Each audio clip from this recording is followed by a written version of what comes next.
Glórias a Deus. Glórias a Deus, amém? Amém. Mais uma vez a paz seja convosco. Amém. Senhor Jesus, queremos agradecer ao Senhor pelo primeiro período que nós tivemos falando sobre o combate. E agora, Pai querido, nós queremos pedir que o Senhor continue conosco, falando conosco, Pai querido, através dos nomes de Deus. Temos, Pai querido, nos deleitado com o significado dos nomes do Antigo Testamento, ao qual o Senhor nos instrui, Pai, através do seu caráter, através da sua característica, das suas características que são refletidas a partir dos teus nomes, Pai. Pedimos que o Senhor nos continue nos capacitando a entender das coisas do Senhor nesta manhã, em nome de Jesus. Amém.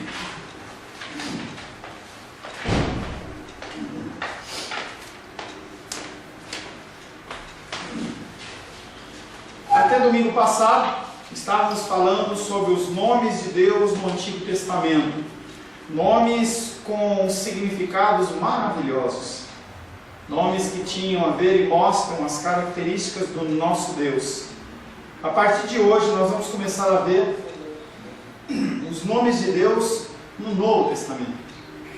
Conforme eu falei no primeiro período, tudo que foi escrito em relação a cartas paulinas, Hebreus, Tiago, João, Pedro, tudo que foi escrito no Antigo e no Novo Testamento é baseado nos Evangelhos, nas palavras que Cristo trouxe como revelação. E as palavras do próprio Cristo, que é o autor da vida, também são baseadas no Antigo Testamento. A palavra ela não se contradiz, pelo contrário, ela se explica e ela se completa. Quando nós falamos dos nomes de Deus no Antigo Testamento, eles eram descritivos de várias facetas ou atributos de Deus. Eles indicavam a personalidade de Deus em suas várias características. Nesse sentido, os nomes do Antigo Testamento eram mais ricos em significado que os nomes apresentados no Novo Testamento. Eles eram mais ricos porque apresentavam as características do nosso Deus. A variedade dos nomes divinos ela é muito rica e muito abundante, especialmente quando os nomes apresentavam uma forma composta. E aí nós falamos que tinha o El, aí tinha o El Shaddai, El Elyon e outros nomes. Adonai, seus nomes compostos.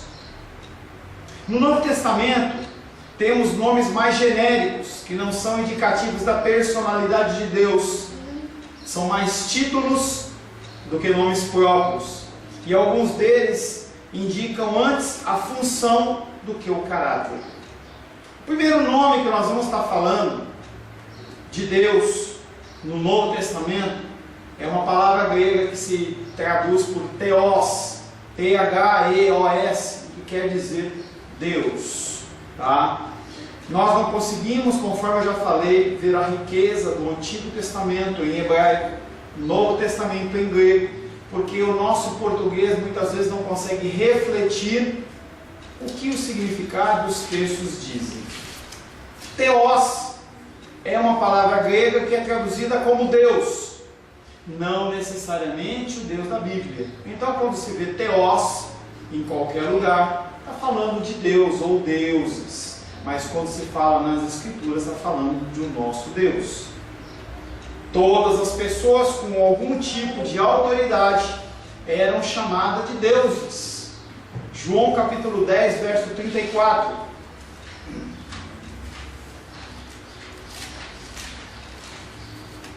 Sebado, por favor. Não? 10, 34.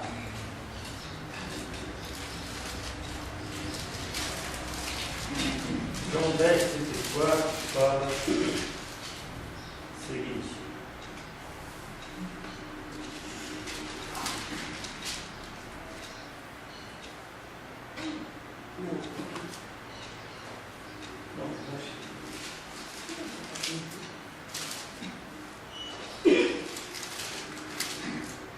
Evangelho de João capítulo 10, verso 34.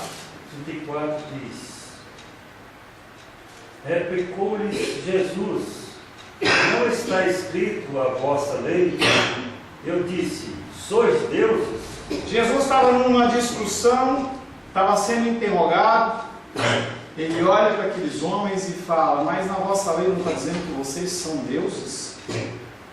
Todavia, essa palavra grega teos, quando usada nas Escrituras, com referência ao Deus verdadeiro, contém a essência dos nomes mencionados no Antigo Testamento, porque há ligação. O Novo Testamento ele não é desvinculado do Antigo Testamento. Essa palavra teos, quando usada nas Escrituras com referência ao Deus verdadeiro, contém a essência dos nomes mencionados no Antigo Testamento, como El, que era a primeira palavra daquele nome, dos nomes compostos, Adon, de Adonai, Yahvé, que tem Yahvé Jireh, Yahvé e toda sorte de nomes que nós chamamos, que nós já estudamos. Porém, essa essência não é explícita pelo nome em si mesmo. O termo grego teos é muito abrangente no seu significado, com todas as conotações dos nomes de Deus usados no Antigo Testamento. Mas isso precisa ser demonstrado com outras palavras, que elucidam o conteúdo que os autores do Novo Testamento quiseram dar ao termo. A palavra teos, que significa Deus, sempre ela é acompanhada de um qualificativo. Que Deus é esse? Qual é a ação dele? Para fazer a ligação dele com o Deus do Antigo Testamento. O contexto do primeiro que nós vamos falar é um Deus, um teos todo-poderoso, que faz referência ao El Shaddai, que nós já estudamos. O contexto de alguns versos mostra que a conotação de teos é de alguém todo-poderoso. Deus tem a característica do El Shaddai do Antigo Testamento, porque ele é o mesmo Deus. Um Deus de presente, um Deus de passado, um Deus de futuro, um Deus que se apresenta como o Eu Sou. A conotação de poder atribuído a Deus quase sempre está ligada à salvação do pecador. No Novo Testamento, esse poder, essa autoridade de Deus fala sobre salvação. 1 Coríntios,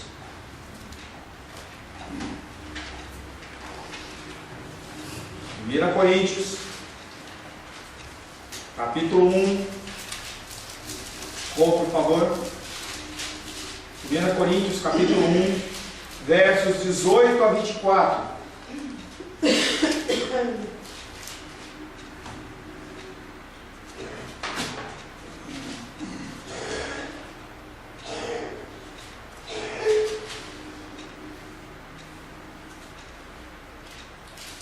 Certamente, a palavra da cruz é loucura para os que se perdem, mas para nós que somos salvos, poder de Deus.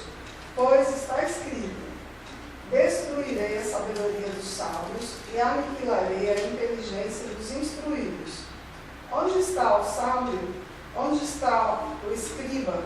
Onde o inquiridor deste século? Porventura não tornou Deus louca a sabedoria do mundo? Até onde? 24. Visto como na sabedoria de Deus o mundo não o conheceu por sua própria sabedoria, aprove a Deus salvar os que creem pela loucura da pregação. Porque tanto os judeus pedem sinais, como os gregos buscam sabedoria. Mas nós pregamos a Cristo crucificado, escândalo para os judeus, loucura para os gentios. Mas para os que foram chamados, tanto judeus como gregos, pregamos a Cristo, poder de Deus e sabedoria de Deus. Porque a loucura de Deus é mais sábia do que os homens, e a fraqueza de Deus é mais forte do que os homens. Ok, amém. Então quando Deus ele aparece o teos de Deus no grego, no Novo Testamento, nesta passagem, por exemplo, ela está falando sobre um Deus poderoso, todo-poderoso, na questão de salvamento. Certamente a palavra da cruz é loucura para os que se perdem, mas para nós que somos salvos, poder de Deus. Está falando desse teos todo-poderoso na salvação. E por que a palavra de Deus é loucura? porque ela vai contra os princípios que regem o mundo dos dias de hoje, regiam na época de Cristo, na Idade Média. As pessoas não conseguem entender. Mateus fala que de um relato de uma conversa entre Jesus e os discípulos, foge ao endereço, lá em Mateus, em que ele olha e fala, os discípulos falam: Jesus, por que você fala em parábolas?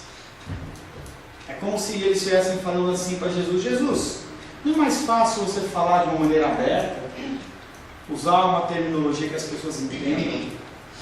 Não é mais fácil, Jesus, você falar das coisas que eles entendem, em vez de ficar dando esse exemplo que você dá, fazendo referência? Tá. E Jesus responde, não dele, mas como referência no texto lá de Isaías que eu li essa semana. Eles vão ouvir em parábolas, porque se eles ouvirem de forma aberta, eles vão ouvir e vão entender.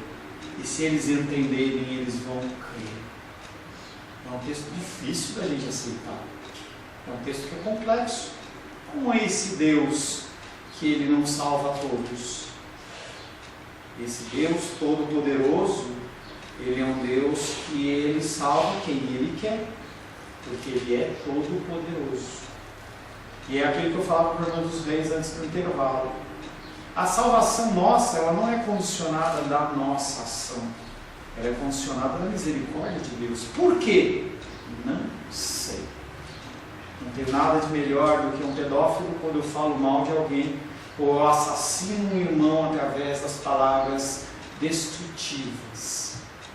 Mas mesmo assim, o Senhor, ele resgata quem ele quer. Essa ação desse Deus Todo-Poderoso, ela é evidenciada nesse texto de 1 Coríntios, capítulo 1, verso 18 a 24. Certamente, a palavra da cruz, ela é loucura para os que se perdem. E o interessante é que as pessoas que são loucas, são elas e não nós. Quando eles nos olham vivendo o que nós vivemos, eles falam: vocês são loucos.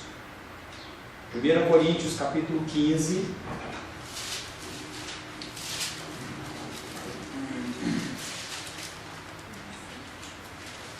de 20 a 28. Por favor, Glenda. Mas de fato Cristo ressuscitou dentre os mortos, sendo eles as primícias do que dormem. Visto que a morte veio por um homem, também por um homem veio a ressurreição dos mortos. Porque assim como em Adão todos morrem, assim também todos serão vivificados em Cristo. Cada um, porém, por sua própria ordem. Cristo as primícias, depois os que são de Cristo na sua vinda. Então virá o fim, quando ele entregar o reino ao Deus Pai, quando houver destruído todo o principado, bem como toda potestade e poder. Porque convém que ele reine, até que haja postos todos os inimigos debaixo dos pés. O último inimigo a ser destruído é a morte. Porque todas as coisas se sujeitou debaixo dos pés. E quando diz que todas as coisas estão sujeitas, certamente excluiu aquele que tudo lhe subordinou.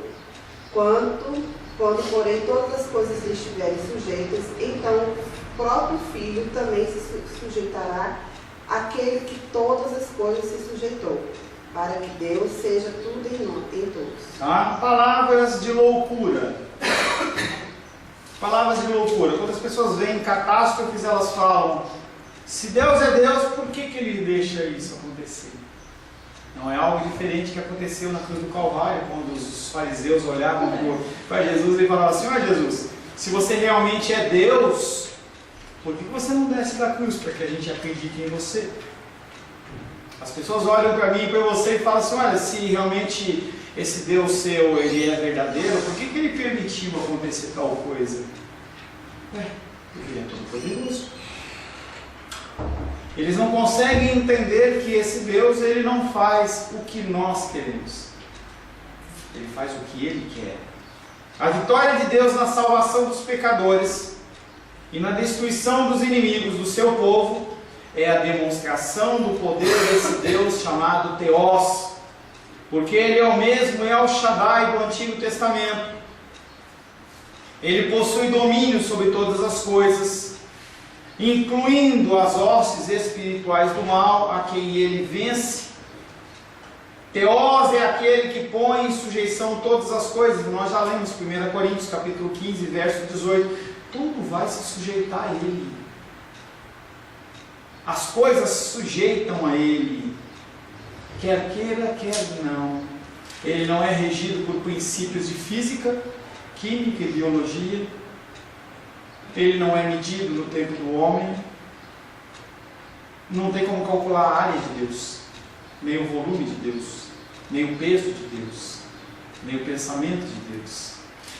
E as pessoas elas ficam lutando contra isso, mas elas não conseguem.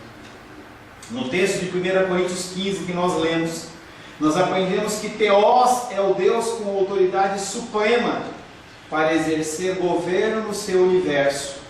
Ele é o Theos acima de todos os outros deuses que os homens criam.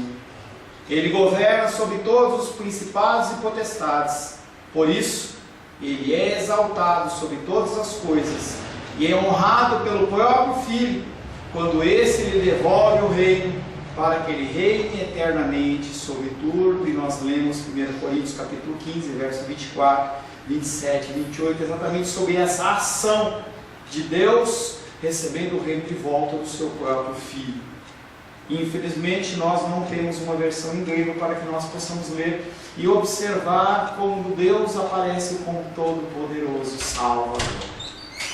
Eu estou fazendo grego de segunda-feira. Eu entrei nessa luta. Quem sabe se Deus não vai permitir que a gente possa falar de alguns princípios básicos de grego aqui, para a gente começar a entender alguma coisa, ter um pouquinho mais de profundidade em relação às Escrituras. O Senhor sabe de todas as coisas. Pastor, onde é que está essa parte aí? 1 Coríntios, nós lemos dois textos enquanto a irmã estava lá no banheiro. 1 Coríntios capítulo 1, versos 18 a 24, que fala muito daquela loucura ou da nossa idiotice. Tá? Esse é o primeiro texto. E o segundo texto é 1 Coríntios capítulo 15, versos de 20 a 28, em que mostra a sujeição de tudo a esse Deus todo-poderoso, a esse Theos todo-poderoso. Tá? A segunda referência desse Theos é o Theos redentor. Ele é salvador, mas ele também é redentor. E aí nós fazemos a associação ao nome no Antigo Testamento de Yahvé. Theos, redentor, Theos e Yahvé. Há numerosas referências a Deus como redentor do seu povo, embora haja um sentido em que esse seu Filho encarnado é o redentor dos homens. O Novo Testamento também aplica a conotação de redentor a Deus, que é chamado de Pai. E aí a gente vê a figura de Cristo, que aparece no Novo Testamento como o redentor. E aí essa redenção dele como Filho também é passada para o Pai como redentor. Então, quando nós vemos a ação redentiva de Deus através da figura de Cristo em todo o Novo Testamento, a gente vê a figura de Yahvé. Aquele homem, aquela plaquinha que estava lá escrita em cima de Cristo: Jesus Cristo, Rei dos Judeus. Em algumas versões aparece YHWH, o Senhor, o Deus Todo-Poderoso, que através do seu sacrifício Ele nos traz e nos dá vida. O nome Theos, com o sentido de redentor, amorosamente soberano, ensina que a salvação do pecador é um assunto exclusivo de Deus.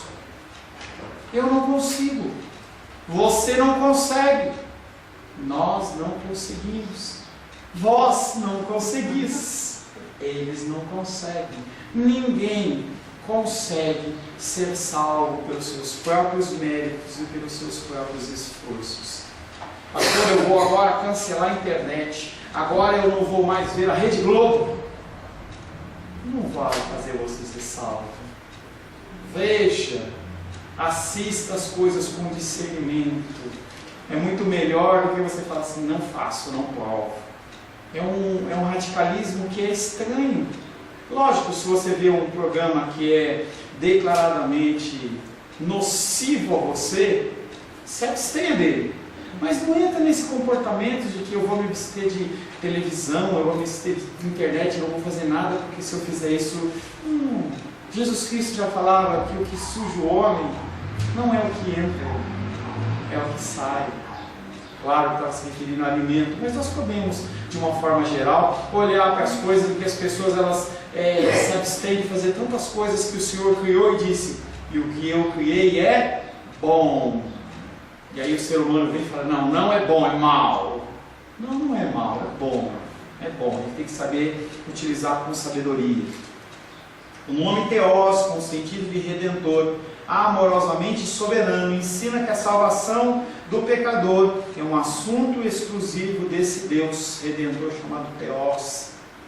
O seu grande poder ele é exercido principalmente na redenção do pecador, de modo amorosamente soberano, vencendo as inclinações que os pecadores têm contra ele. Eu já falei várias vezes, nossas ações demonstram que nós odiamos a Deus. Não adianta você falar que você ama alguém e você só maltrata. Não adianta você maltratar a pessoa o ano inteiro e um dia do ano você ir lá e oferecer um mimo, um presente. Mas eu falei que tem que oferecer também. Mas não é só isso. Não é só isso. O Senhor, Ele mostra que esta ação da redenção é algo que vem dEle. O nome Theos, com a conotação salvadora, nos traz um conforto extremo, porque todas as coisas referentes à nossa salvação repousam nele, dependem dele, nascem a partir dele. Não é minha vontade, não é o meu querer, não é o meu livre-arbítrio. Seria interessante se nós usássemos o nosso livre-arbítrio e falássemos, de hoje em diante eu não peco mais, porque eu tenho domínio sobre mim. Não tem domínio. Nós não temos domínio sobre nada. Falei para vocês do Rubens, ele está lá, entendeu? A irmã dos Reis estava sentadinha aqui assistindo, deu um acesso de tosse nela. Você não pode falar assim, acabou, não tem, eu vou ficar aqui. Não, a gente não controla nada. Nem um fio de cabelo. Nem um fio de cabelo, nem um centímetro. É tão sábia a Escritura. Porque a gente sabe que o nosso cabelo cai, seja de homem, seja de mulher, cai. Quando eu vou escovar meu dente lá, eu olho na pilha e falo assim, minha esposa passou aqui, tem um cabelinho dela aqui. Mas ela nem viu, se ela tivesse visto, ela tinha recolhido para não ouvir eu falar. Nós não sabemos, nós não controlamos nem um fio de cabelo na nossa cabeça. A gente está vendo a nossa filha crescer, e aí ontem a Carolzinha, que estava lá também, ela falou assim, quantos anos tem a B? Ela já fez 18? E a Luísa, já fez 15? Eu falei, não, irmã. Nem a B fez 15, 18, nem a Luísa fez 15. A Luísa fez 12 e a B vai fazer 14. Nós não controlamos o tamanho das nossas crianças. Ontem estava a B lá, almoçando, salto, agulha, qual que é o tamanho? 10. Olha o Daniel. Assim, nossa. A gente não controla. A gente não controla. Porque quem controla todas as coisas é Deus. O nome Theos, com a conotação salvadora, nos traz consolo, um conforto, porque todas as coisas não dependem de mim. A sua salvação não depende de mim. Uhul! Que alegria! Já imaginou se a salvação dependesse de mim? Eu ia ver primeiro a minha vida, depois eu ia ver a vida da Rosângela, depois da Luísa, os meus pais. Será que tem lugar para os reis? Aí, não, pera um pouquinho, deixa eu ver se tem mais alguém na minha família que ainda quer ir. Qual a lista? Entendeu? Sobrou? Quem? Pera um pouquinho, a Glenda me ligou ontem, então eu vou chamar ela antes do Sebastião. É assim o pensamento humano. O conforto que nós temos é que Deus não age segundo as nossas listas e as nossas vontades. Podemos esperar confiantemente nele. O texto que nós lemos em 1 Coríntios capítulo 15, versos 20 a 28, nos ensina duas coisas muito importantes sobre a história da salvação. Uma no começo da mesma e outra no seu final. Paulo nos ensina que a redenção ela já começou. E quando nós tratamos escatologia, 1 ano atrás, 2 anos atrás, ele falava que nós somos salvos, mas ainda não tomamos posse dessa herança de verdade. Portanto, estamos no meio de um processo em que Theós deu o reino ao seu Filho, para que ele reine sobre nós e sobre o mundo. Nós, os que cremos, já fomos vivificados por Cristo e com Ele. É uma verdade, uma realidade. Você é tornado vivo em Cristo e através de Cristo. Contudo, a vivificação é algo que está ainda por acontecer na sua plenitude. A gente ainda olha no espelho e vê muito erro. Mais do que a ruga, a gente vê as falhas. A gente se pega em mentiras. A gente se pega em pensamentos impuros. Quantas coisas erradas. Contudo, a vivificação é algo que ainda está por acontecer na sua plenitude. A restauração do pecador já começou, mas ainda não terminou. Muito caminho ainda para caminhar. Alguns mais, outros menos. Deus está limpando o nosso ser interior, o coração, mas o nosso ser exterior, físico, Ele limpará somente no dia final, quando Cristo voltar. É uma limpeza de formiguinha. Cada dia o Senhor apresenta um novo elemento para mim, um elemento para você. E nós podemos confrontar aquilo que nós acreditávamos com aquilo que nós passamos a acreditar. E aí a dos Reis estava falando lá do pastor Ayrton, comigo foi a mesma coisa. Quando eu comecei a ouvir, eu falava assim, que coisa diferente. Será que isso é verdade? Dá para tocar? Será que é verdadeiro? Eu não duvidei nenhum minuto. Eu tomei aquilo como se uma coisa... Pois eu demorei 4 meses para acreditar nisso. 4 meses que eu xingava, que eu brigava, que eu achava ruim, que eu fazia oração contrária. Oxi, eu não consegui engolir. Glória a Deus. Eu não conseguia engolir que tudo que eu acreditava estava errado. E eu não queria abrir mão. Eu falei, não vou abrir mão. E aí o Senhor ele vem, tira uma pedrinha, tira outra pedrinha. Você começa a olhar e fala assim, espera um pouquinho, essa pedrinha estava errada mesmo. E não foi o homem que tirou, não. Deus está limpando o nosso ser interior, o nosso coração. Entenda que nós não vamos conseguir ver o nosso coração limpo. Nós vamos conseguir cada vez ver ele mais sujo. Porque nós vamos aprofundando a palavra e outros cômodos no nosso ser, nossa vida, eles são abertos. E a gente olha com muita tristeza. Eu fazia isso.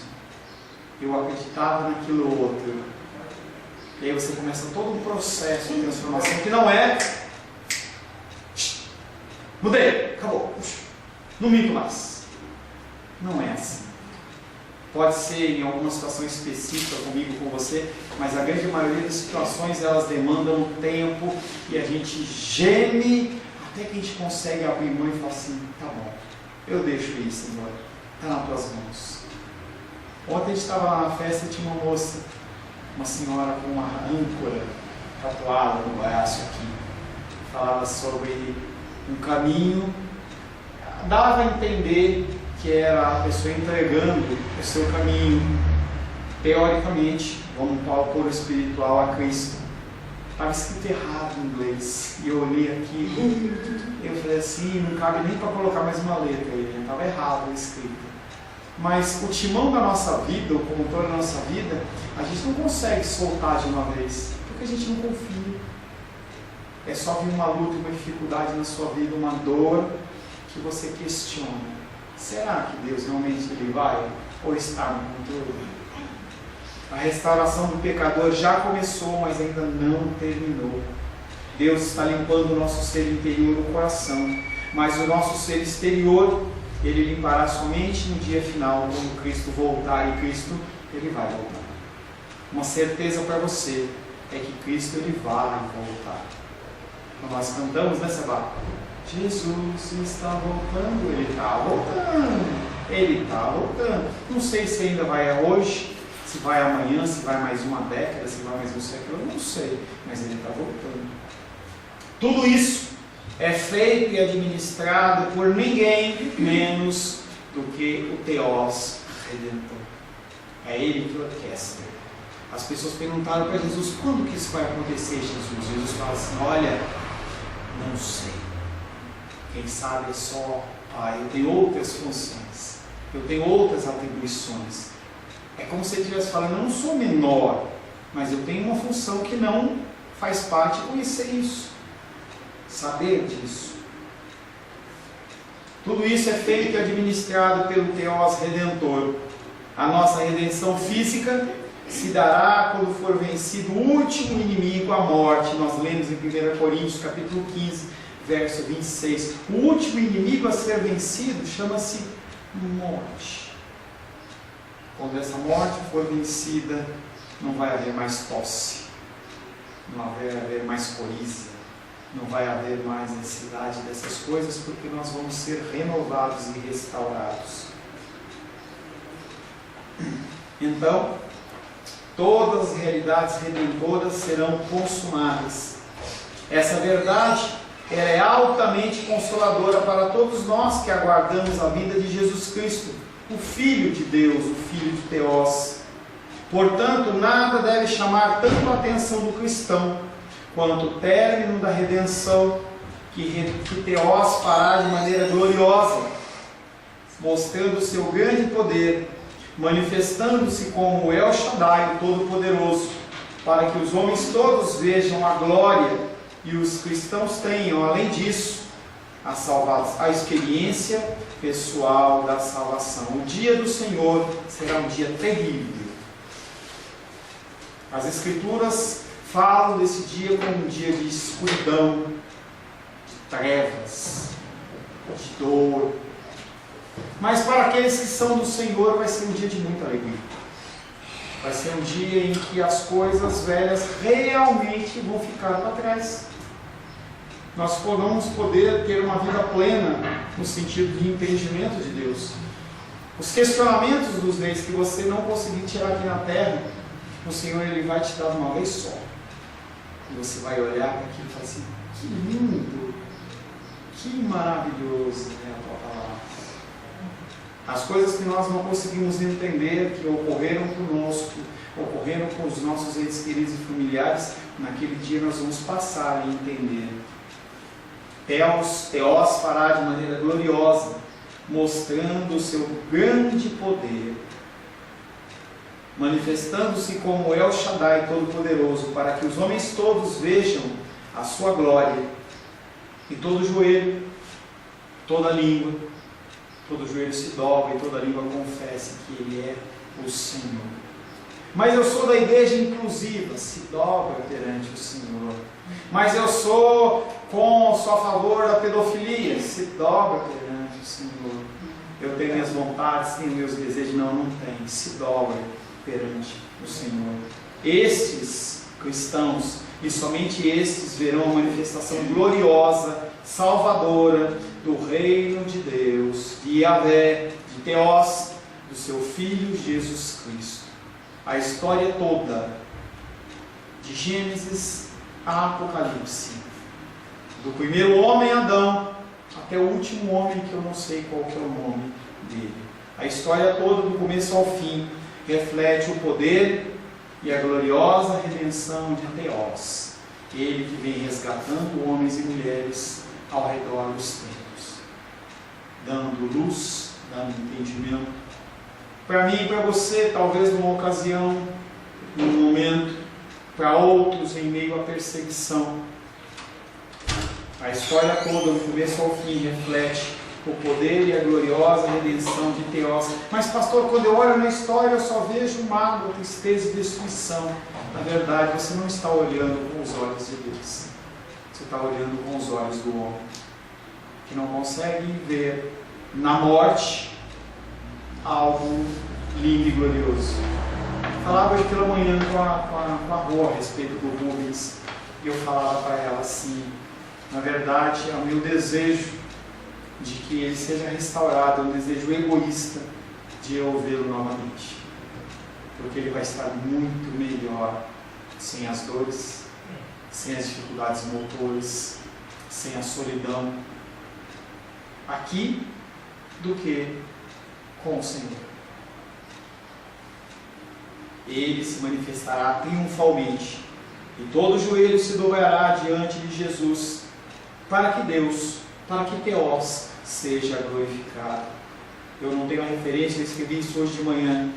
Toda a natureza, todo o cosmos geme aguardando a manifestação dos filhos de Deus.